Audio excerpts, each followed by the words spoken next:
안녕하세요. 한의사 이경희입니다.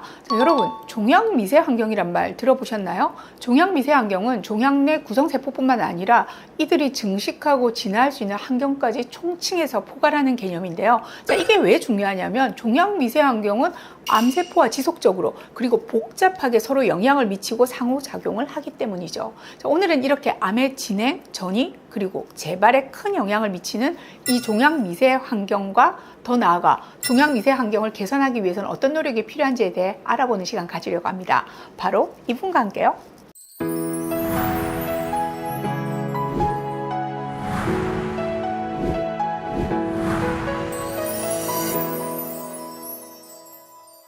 예, 안녕하세요. CS 한방병원 전우현 원장입니다.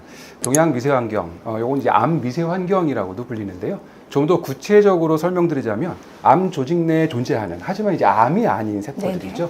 섬유아세포, 파이브로블라스트, 혹은 혈관, 림프관, 면역세포, 세포의 기질, 지방세포 이런 어떤 세포들의 집단과 이들의 환경인데요. 환경이 주로 약산성화 및 저산소증인데요. 그런 것까지 모두 포함하는 포괄적인 개념입니다. 이 상호작용을 통해서 섬유아세포는 각종 그로스 팩터, 염증 유발 사이토카인 등을 분비해서 암세포에게 유리한 염증 반응과 섬유화를 유도하고요. 쉽게 말씀드리면 단단해집니다, 암세포가. 또 면역세포는 자기 본연의 역할을 하지 못하게 되고 암세포하고 친구를 먹어버려요. 그래서 오히려 암세포 잡는 기능을 막아버리게 되는 역할을 하기도 합니다. 세포의 기질은 암세포를 보호하는 막으로 작용을 하고요. 혈관과 림프관은 혈관 신생성 이런 걸 통해 가지고 암세포의 성장 및 전이를 도와주기도 하고요. 그러니까 암세포는 이 종양미세환경의 여러 구성 요소들을 이용해서 생존하고 성장하고 전이하고 또 항암제 내성 등을 유발한다는 건데요. 그리고 자신의 생존과 성장에 유리한 쪽으로 자신의 미세환경을 바꾸기까지 한다니까 이 종양미세환경이라는 개념이 정말 중요할 수밖에 없겠습니다. 예, 맞습니다. 이 종양미세환경에 대한 개념은 암의 발생 그리고 성장을 이해하는 데 점점 중요한 개념으로 자리매김하고 있고요. 특히 암 치료에 있어서는 매우 중요한 포인트가 됐고 또 되고 있습니다. 점점. 가장 최근에 개발된 항암제가 이제 면역관문 억제제인데요. 이것도 이 종양미세환경 개념을 통해서 개발된 항암제이기도 하죠. 치료에 대해 중요한 포지션을 차지한다고 하셨는데요. 암 수술 단계는 당연히 아닐 것 같고 역시 이제 항암 치료 단계 말씀하시는 거죠? 맞습니다. 많이들 아시는 것처럼 수술이 사실 암 치료의 가장 첫 번째 선택이죠. 암세포를 수술로 제거할 수 있다는 것은 암을 극복할 가능성이 더 높다는 의미일 수도 있으니까요. 그런데 아시다시피 수술만으로 암 치료가 끝나는 경우 그렇게 많지 않습니다. 항암 치료나 방사선 치료가 이어지지요.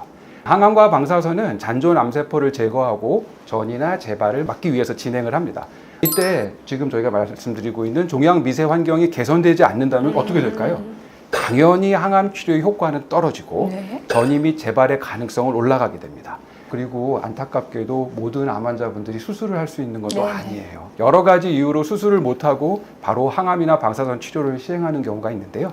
아무리 열심히 이 항암과 방사선 표준 치료를 받으신다고 하더라도 종양미세환경을 개선하는 노력이 따라오지 않는다면 치료 효과도 떨어지고 치료를 성공하기도 어려워지게 됩니다. 그래서 최근에는 수술, 항암, 방사선 같은 표준 치료 못지않게 이 종양미세환경을 개선하는 것이 중요하다. 이런 견해가 점점 많아지고 있습니다. 네, 정말 중요하다고 여겨지는데요.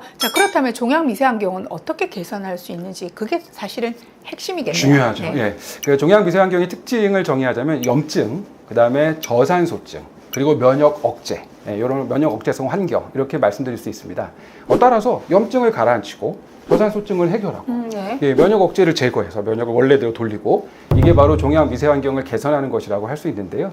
그러기 위해서 가장 기본적인 거는 저 이경희 원장님도 계속 말씀드리지만 음식, 운동, 수면 같은 일상 생활 습관의 개선이라고 말씀드리고 싶습니다. 암에 유리한 종양미세환경은 저산소 및 약산성화거든요. 이를 조절하기 위해서 식단을 유지하는 것이 중요합니다. 암 환자분들이 음식 조절 굉장히 강조하고 있지 않습니까? 음식을 통해서 암세포를 바로 죽인다라는 그런 의미보다는 적절한 음식 조절을 통해서 이 종양미세환경을 개선하고 이것을 통해서 암을 극복하다는 의미가 더 크다고 생각합니다. 약산성과 염증 환경을 방어하는 식생활이라면 이미 여러분들도 잘 알고 계실 겁니다. 우리 몸을 산성화시키고 만성 염증을 유발하는 당분, 지방식은요 줄이고요. 고단백, 미네랄과 비타민이 풍부한 식생활이 필요할 것 같습니다. 그리고 운동도 중요할 것 같은데요. 예, 매우 중요합니다. 적절한 운동을 지속적으로 하게 되면은 종양 미세 환경 내에 면역 세포가 이제 암세포하고 친구 먹는 관계를 끊어버리고요. 네. 자기 본연의 역할을 제대로 한다는, 즉 면역 억제 상황을 극복하고 암세포를 잡는 그런 역할을 한다는 연구가 있습니다. 네. 그리고 좋은 수면도 중요합니다. 다들 아시는 것처럼 수면이 좋지 않으면 인터루킨 6하고 TNF 알파 같은 염증 유발 물질이 많이 분비되거든요. 더군다나 수면 장애가 장기간 지속되면 CRP 수치가 상승하게 됩니다. 네. 즉 염증 상태가 되는 거고요. 이 종양 미세 환경은 암을 보호하기 위해서 염증 상태를 유발하거든요. 따라서 좋은 수면을 하게 되면 종양 미세 환경을 개선할 수 있습니다. 물론 이렇게 안경적인 좋은 말씀도 해주셨지만 암 발생과 치료 모두 지대한 영향을 미치는 만큼 좀 더 적극적으로 종양 미세 환경을 개선하고 싶어 하시는 분들 분명히 계실 텐데요. 자, 어떤 치료가 필요할까요? 예, 뭐 여러 가지가 지금 시도가 되고 있는데요. 제가 오늘 강조해서 말씀드릴 건 면역 약침 치료. 예, 요겁니다. 요거는 기본 치료 원리가 바로 이 종양 미세 환경을 개선하는 네. 것이거든요. 특히 이제 백두홍 약침을 권해드리는데요. 백두홍 약침은 뭐 할미꽃 뿌리에서 추출해서 정제한 성분으로 만든 약침이고요. 이 성분은 강력한 항종양 효과와 함께 신생혈관 억제 효과를 가지고 있으면서 염증도 가라앉히고 면역을 정상화하는 효능이 있습니다. 계속 말씀드리고 있는 종양 미세 환경이 암과 상호작용하는 것을 막아주고 이 종양 미세 환경을 개선하는 효과라고 할 수 있겠네요. 따라서 백두홍 약침을 포함한 면역 약침 그리고 한약 네. 이런 것들을 이용한다면 종양 미세 환경을 개선하는 데 좋은 효과를 얻을 수 있을 것입니다. 아직까지는 좀 더 많은 연구가 필요할 수 있지만 종양 미세 환경은 암을 극복하기 위해 아주 중요한 개념입니다. 생활습관 개선과 면역 약침 치료를 통해서 종양 미세 환경을 개선하고 또 이를 통해 암을 극복할 수 있기를 기대합니다. 자, 오늘도 좋은 정보 알려주신 전현 원장님 그리고 시청자 구독자분들도 감사드립니다. 감사합니다. 감사합니다.